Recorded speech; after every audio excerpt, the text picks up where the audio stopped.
باوقار علماء کرام، حاضرین مجلس،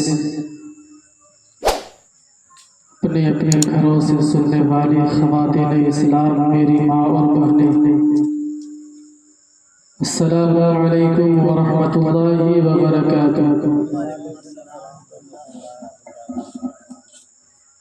الحمد للہ رب العالمین، والعاقبۃ للمتقین، والصلاة والسلام علی من كان نبيا وآدم بين الماء والطين، وعلى آله وصحبه أجمعين، أما بعد، فأعوذ بالله من الشيطان الرجيم، بسم الله الرحمن الرحيم، ولا تقولوا لمن يقتل في سبيل الله أموات بل أحياء ولكن لا تشعرون۔ صدق الله العظيم وبلغنا على رسوله النبي الأمين المتين المبين المعين الكريم، ونحن على ذلك لمن الشاهدين والشاكرين،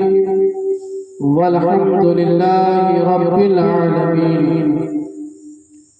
بلغ العلا بكماله، كشف الدجى بجماله، حسنت جميع خصاله، صلوا عليه وآله، لخمسة نطفي بها حق الوباء الحاتمة، المصطفى والمرتضى وابناهما والفاطمة، يا رسول الله انظر حالنا، يا حبيب الله اسمع قالنا،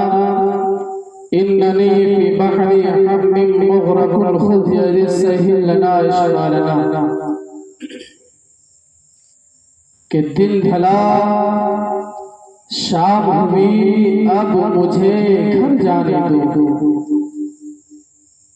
دن ڈھلا شام ہوئی، اب مجھے گھر جانے دو، مجھ کو ملنا ہے نبی سے، مجھے مر جانے دو۔ دن ڈھلا شام ہوئی، اب مجھے گھر جانے دو، مجھ کو ملنا ہے نبی سے، مجھے مر جانے دو۔ اور صرف زلیخا ہی نہیں، دنیا کی کٹے گی انگلی، صرف زلیخا ہی نہیں، دنیا کی کٹے گی انگلی،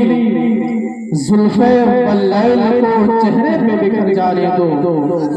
زلف واللیل کو چہرے پہ بکھر جانے دو۔ اور اسلام تھا، اسلام ہے، اسلام، پورا مجمع اپنے ہاتھوں کو ہوا میں لہرا کر بولے، اسلام تھا، اسلام ہے، اسلام، قرآن تھا، قرآن ہے، قرآن۔ اور اسلام کی گردن پر حسین ابن علی کا احسان تھا، احسان ہے، احسان رہے گا۔ اور اچھے رضا، پیارے رضا، ہم سب کے رضا امام احمد رضا خان فاضل بریلوی علیہ رحمت و رضا فرماتے ہیں کہ سرور کہوں کہ مالکو، مولا کہوں تجھے، باغ خلیل کا گلے زیبا کہوں تجھے، تیرے تو وصف عیب تناہی سے ہے بری، حیران میرے شاہ میں کیا کیا کہوں تجھے، آخر رضا نے ختم سخن اس پہ کر دیا، خالق کا بندہ خلق کا آقا کہوں تجھے۔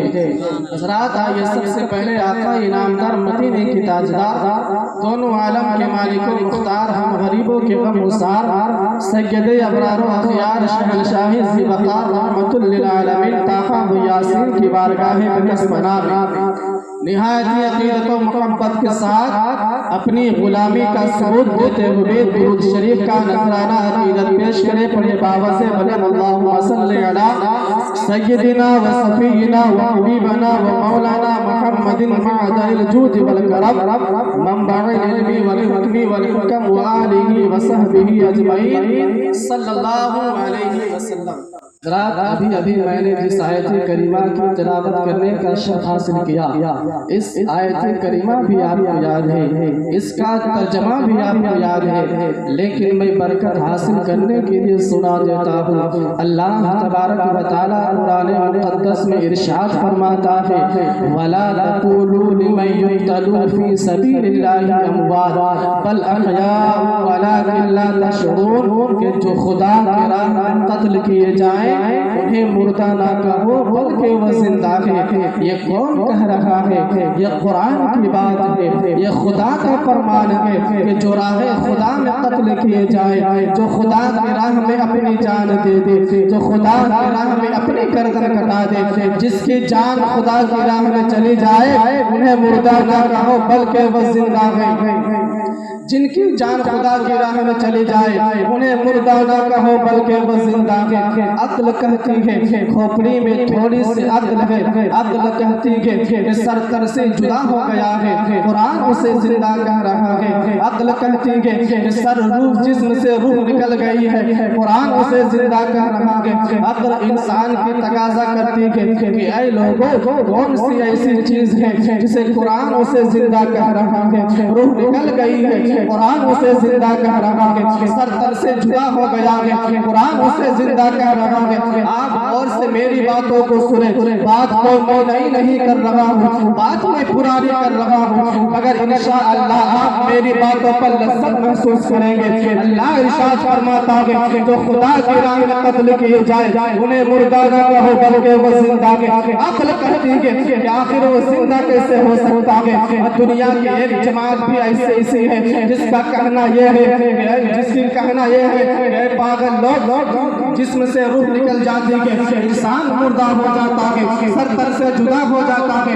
انسان مردہ ہو جاتا ہے، ہاتھ کی حرکت ختم ہو جائے اسے مردہ کہو، پاؤں کی جنبش ختم ہو جائے اسے مردہ کہو، آنکھ دیکھنا بند کر دے اسے مردہ کہو، کان کی سماعت بند توڑ دے اسے مردہ کہو، کان کی سماعت بند توڑ دے اسے مردہ کہو، کان کی سماعت بند توڑ دے اسے مردہ کہو، سر تر سے جدا ہو جائے اسے مردہ کہو، جسم سے روح نکل گئی اسے مردہ کہو، میں کہتا ہوں آہا اسے مردہ کہو، میں کہتا ہوں آہا اسے مردہ کہو، جسم سے روح نکل گئی اسے مردہ کہو، سر تر سے جدا ہو جائے اسے مردہ کہو، ہاتھ کی حرکت ختم ہو جائے اسے مردہ کہو، پاؤں کی جنبش ختم ہو جائے اسے مردہ کہو، آنکھ دیکھنا بند کر دے اسے مردہ کہو، کان کی سماعت بند توڑ دے اسے مردہ کہو۔ ارے ظالم میں بھی تو یہی کہہ رہا ہوں، ہاں اسے مردہ کہو، مگر یہ موت کا فلسفہ ہے، یہ موت کا فلسفہ ہے، مگر ہمارا قرآن ہمیں موت کا فلسفہ نہیں سمجھا رہا ہے، ہمارا قرآن تو ہمیں شہادت کا فلسفہ سمجھا رہا ہے، اور شہادت کا فلسفہ یہ ہے جس میں سے روح نکل گئی مگر زندہ کہو، سر سے جدا ہو جائے مگر زندہ کہو، آپ کی حرکت ختم ہو جائے مگر زندہ کہو، آپ کی جنبش ختم ہو جائے مگر زندہ کہو، آپ دیکھنا بند کر دے مگر زندہ کہو، آپ کی سماعت بند کر دے مگر زندہ کہو۔ آگے خدا ارشاد فرماتا ہے اگر تم ان کی زندگی کو سمجھنا بھی چاہو تو سمجھ نہیں سکتے، کیسے وہ زندہ ہو گئے سمجھنے کی کوشش بھی نہ کرنا، اس لیے کہ خدا ارشاد فرماتا ہے تو خدا کا قتل کیے جائے انہیں مردہ نہ کہو